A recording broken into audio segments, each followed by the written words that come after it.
So I was just talking at the tiller. Do I have to do the jingle thing? No. Talking at the tiller. It's tiller time.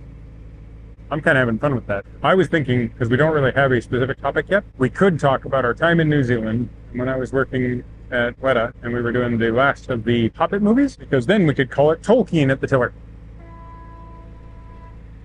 So do you actually... They thought it was funny. Do you actually want to talk about that? Or did you just want to... I wanted to do the Tolkien at the tiller. Because I was in my head, I was like, okay, so we moved to New Zealand. Well, we've talked about Douglas Adams and 42 and all of that, and we've talked about Terry Pratchett. I don't really want to talk about Tolkien or Lord of the Rings, but I did get to work on the last Hobbit movie. I tried to read the Hobbit, but it didn't happen. I spent a whole bunch of time working on that movie, almost exclusively writing code. I saw like 15 pixels the entire time. More than 15, but like I spent a bunch of time solely working on something that its sole job was to point out whether or not there were any mathematical problems in the eyes of a dragon. And if you watch The Hobbit 3 and you watch all the way to the end, you'll see Michael's name scrolling past after about amongst like 2,000 other names at Weta Digital, now with effects. I really enjoyed living in New Zealand. We lived in New Zealand for about 18 months, 2014 to 2015. On Miramar, which is a peninsula just outside Wellington. You'd never have left. No, yeah, I mean, there's a lot of things I miss about New Zealand. The reason we left is it's so far away from family.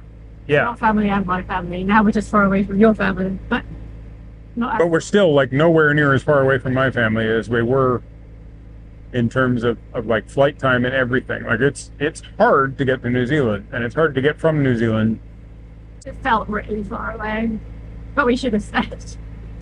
Yeah, I loved it. Should have stayed a bit longer. We left, moved to LA. I got offered a better job, in theory.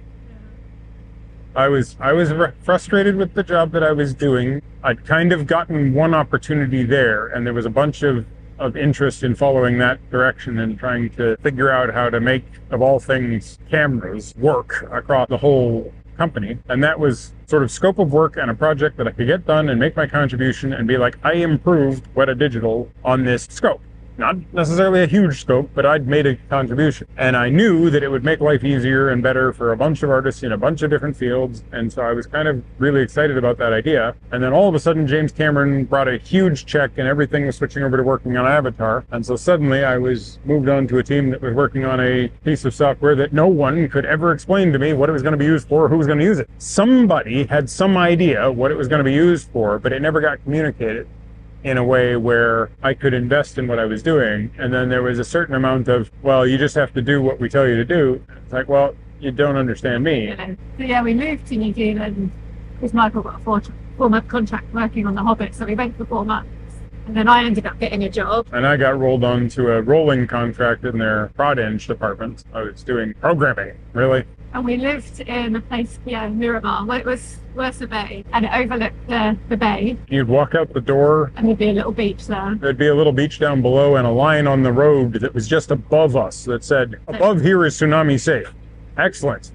We're not quite tsunami safe. It was a good place to live, but we kind of got stuck in a bit of a rut in that the climate was similar to here, but a bit colder maybe, a bit windier. It was the exact opposite. You'd be there in December being like, wow, it's hot and there's bugs about, people are barbecuing. And then you get, it's June, it should be getting, really toasty. Nope, it's absolutely frigid and windy and covered in rain and snow. Because we were both working full time, like we obviously only got weekends off and we only got like 4 weeks holiday a year or something, which is very normal for most people. But we just come off the back of a year's traveling, and after a year and a half of sitting still, we wanted to see something new again. We'd explored New Zealand. We both had motorbikes, and we'd done a trip on the South Island.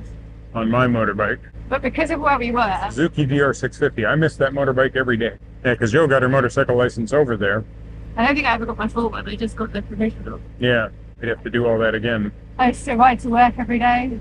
But yeah, because we didn't have a car, because we were very much in the mode of saving money, which was good because we bought a narrowboat. But we were a little bit stuck in bad weather because we wouldn't take the bikes out in bad weather, and then we were stuck in our house in this far corner of Wellington. Wellington was great, and we did get to travel to South Island on the motorbike, and when we left, we rented a RV and traveled to North Island, so we got to see it.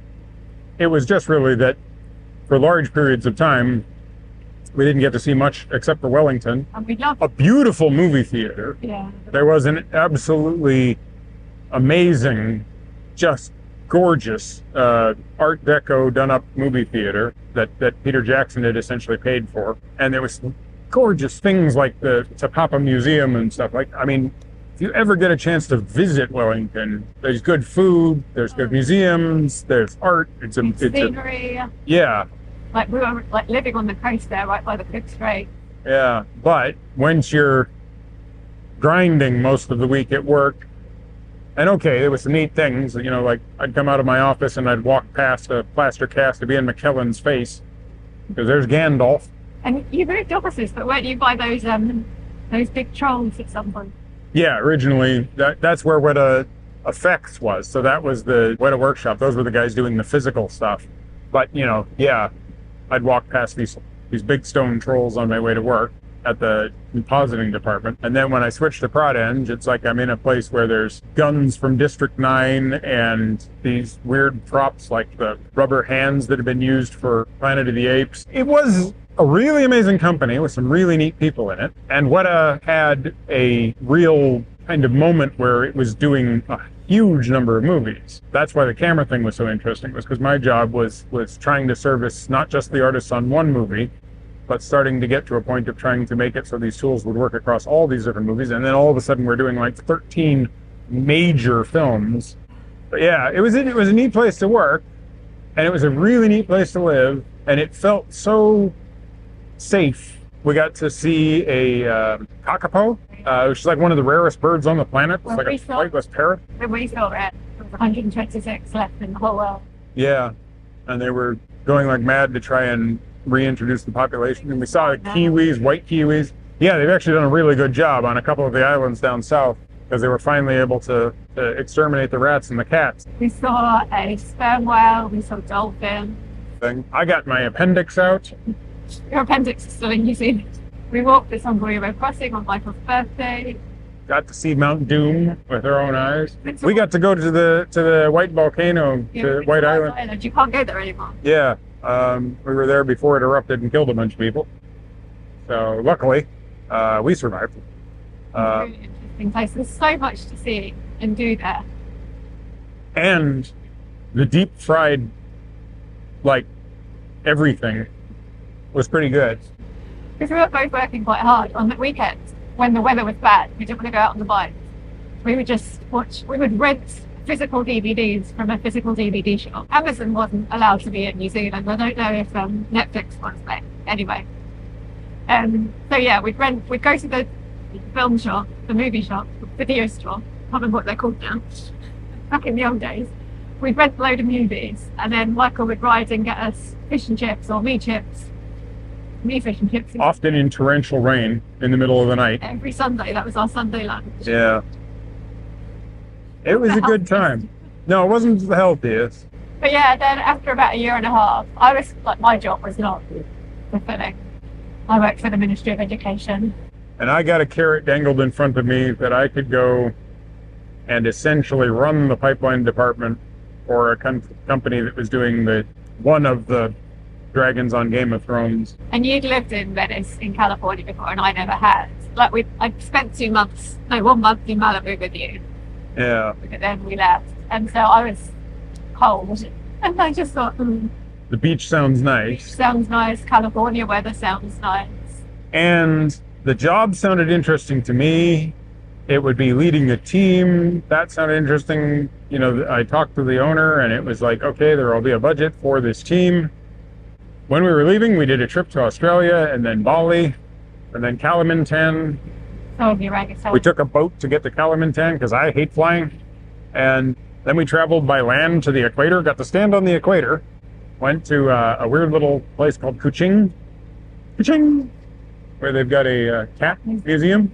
Then we went to Kuala Lumpur. Yeah, where we found a really good Indian restaurant. That it turns out there's one of those in London, but we haven't been to it. Now you told me.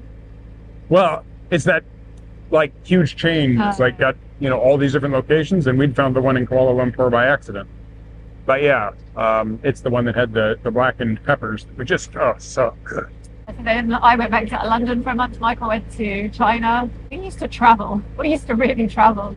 We had met in Vietnam. I continued west and she continued south and then east. We circled the planet once to meet each other in Vietnam. Then we circled the planet again to meet each other in Malibu. Then we traveled together, made it to New Zealand. But when we went to New Zealand, you had to go one way and I went the other way. So we circled the planet to meet again in New Zealand. I went via Japan, you went via LA. I went via LA. We went the other way. And then we got to leaving and you went west to England and I went east to Beijing and then Beijing to Los Angeles. And then Joe came to Los Angeles. So that meant we'd circled the planet again to meet each other again.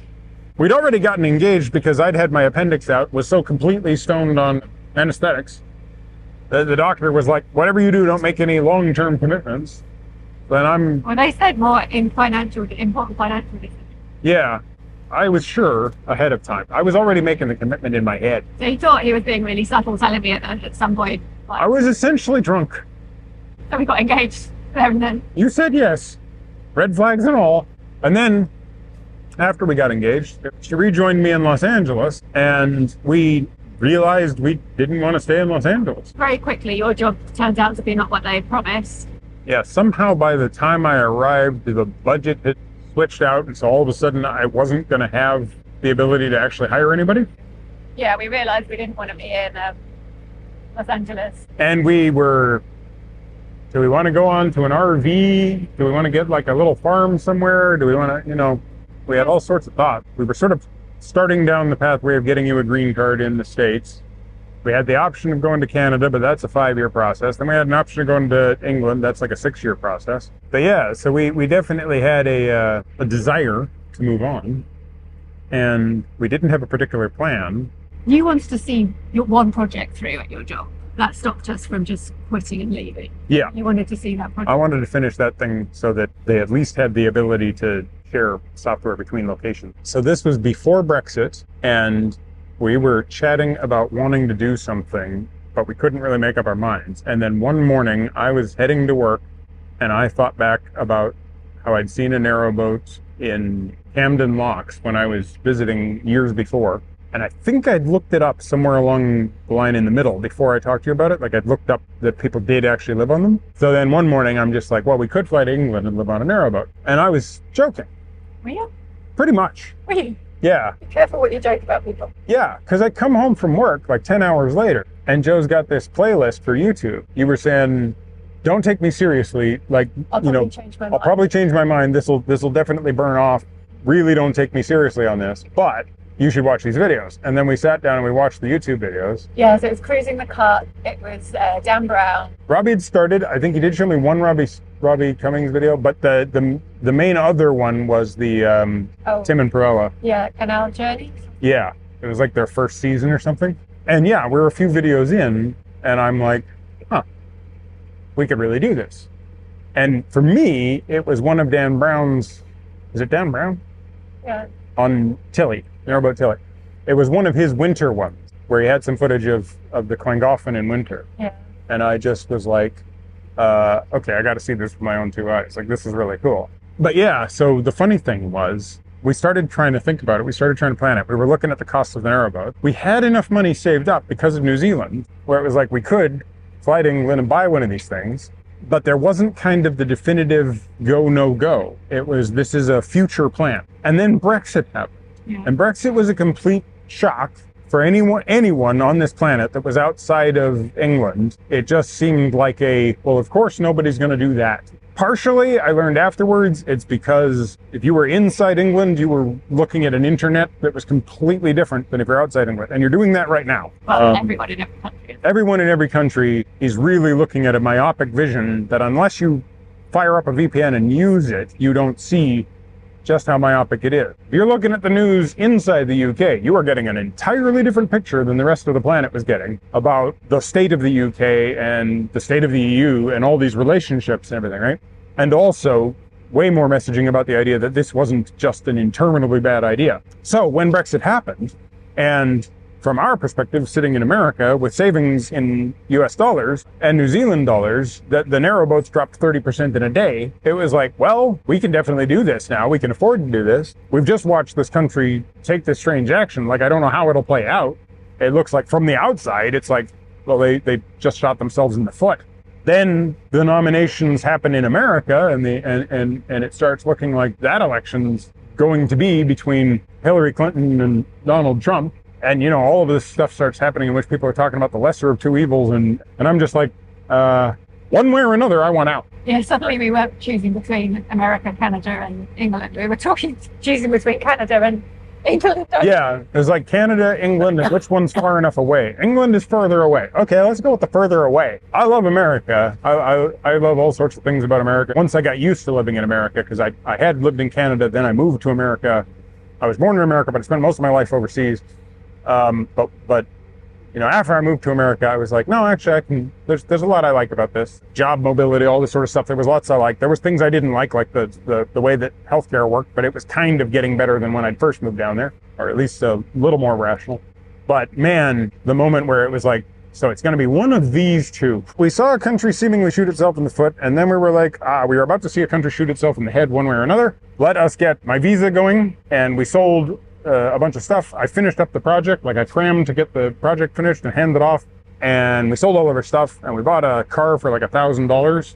$100. Yeah, it was like super cheap. It was like a real junker, because it was like all it needs to do is survive to get to Washington State, where we can then donate it to somebody as we cross the border into Canada. So we drove up, got across the border, actually took a boat across. And we didn't take the direct route up the coast. We went. We took a pretty substantially indirect route, I think. Yeah, we went to Wyoming, a few national parks. Yeah, so Arches National Park and a bunch of beautiful things, a bunch of interesting things, and a bunch of bad weather, and made it up to Canada and saw my family and took the car and donated it, and got on an airplane and flew to England, arriving January 1st, 2017. For a boat for a month, then got on a plane, went to India for a month, Nepal for a month. Flew back, bought a boat, started a channel. Apollo Duck is surprisingly easy to use when you're sitting in a hotel in the middle of Delhi. Thought we'd been here for 5 years for Michael to get his visa, and now it's been 7.5, and we're ready to go again. After we travelled, before we moved to New Zealand, I was like, I want to do this again, as in extended worldwide travel. And I didn't think it would be 11 years. No. Life throws some wobblers. Did we even end talking at the tiller? No, I don't think we did. Moved to England, bought a narrowboat. Moved to England, bought a narrowboat. Yeah. Started channel. Hi, Mom. That's the end of Tolkien at the tiller.